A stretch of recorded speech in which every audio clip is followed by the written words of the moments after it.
the other night, Steve. Do you take the positive that you've got a league game this weekend? Well, we're sick to the back teeth of Arsenal, that's for sure.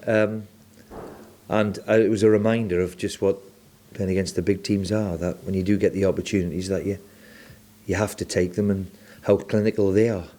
You know, the first chance we presented, but they take it, and then just after half time they make the tie very, very comfortable for themselves with another good finish. But we're back to the reality of the championship at the weekend, and we've got a big week coming up. You know, it's now coming down to that time of the season where you know, we need to find a few results and all to play for. Are you concerned the defeat the other night? No, I don't think so. It's a cup game. It's a one-off. Now I think we can concentrate on what's ahead, and there's important 8-9 weeks for the club, and you know, we've given ourselves a wonderful chance. So as I keep saying, it's all to play for. But this week we've got 3 games in 6 days, so and a big game, 3 big games, 2 of them at home. Let's hope we can take a bit of advantage. Is it a slight frustration that you dropped down to 4th place? Because well, we knew that. We knew if people keep winning, there's nothing we can do if we're not playing. So we've got a couple of games in hand, which is always handy. But then again, I think we'd rather be playing and post your points on the board if you can.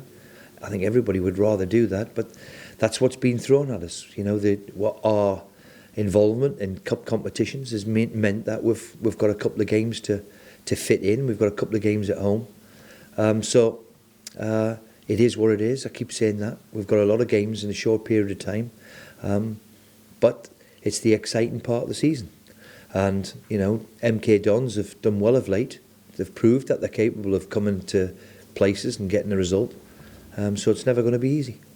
Is it going to be a challenge from your point of view to manage the squad over the course of the next couple of weeks, given the number of games? Well, yes, and unfortunately we've picked up, where we didn't have an injury, we've picked up 3 or 4 in the last couple of days. Snodgrass and Powell have both picked up knocks. They're hugely doubtful. Maloney twisted his ankle before we played Arsenal. Ryan Taylor's got an ingrown toenail which needed to be removed. So all of a sudden, with a big full healthy squad, we've lost 3 or 4 in a week, and that's what can happen. So that's what I've said repeatedly, is the squad, the size of the squad, the depth of the squad, and certainly we're going to need it and use it, because as we've just seen, we've lost 3 players, as I said, in 2-3 days. Burnley have managed to gather some momentum over the last few weeks, but given the number of games, is the message to the players that the landscape can change again very, very quickly? Well, we've got a wonderful opportunity. No matter what Burnley does, we've got to post a total of points.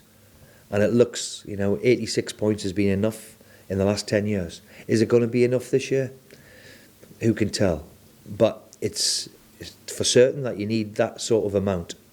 And Burnley have gone on an unbelievable run since we beat them at Boxing Day. I don't think they've lost, or they've lost once. So they've done exceptionally well.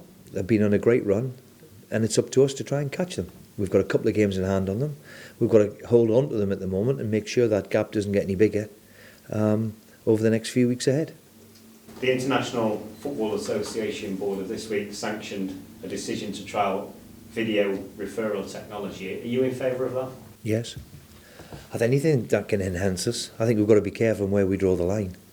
But anything that can enhance us and then you get the right decision can only be right.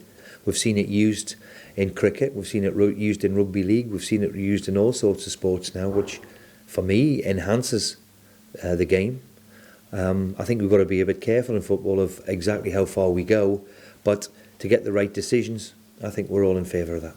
Did you watch the game last night, Liverpool-Manchester United? I watched Liverpool-Manchester United, and I watched Borussia Dortmund versus Tottenham, much to the dismay of my good lady, who wanted to watch the other side, but I watched football for 5 hours, yes. There's a suggestion that the likes of yourself and Gary Pallister wouldn't have accepted the standards that Manchester United showed last night. Was it a disappointing performance for you?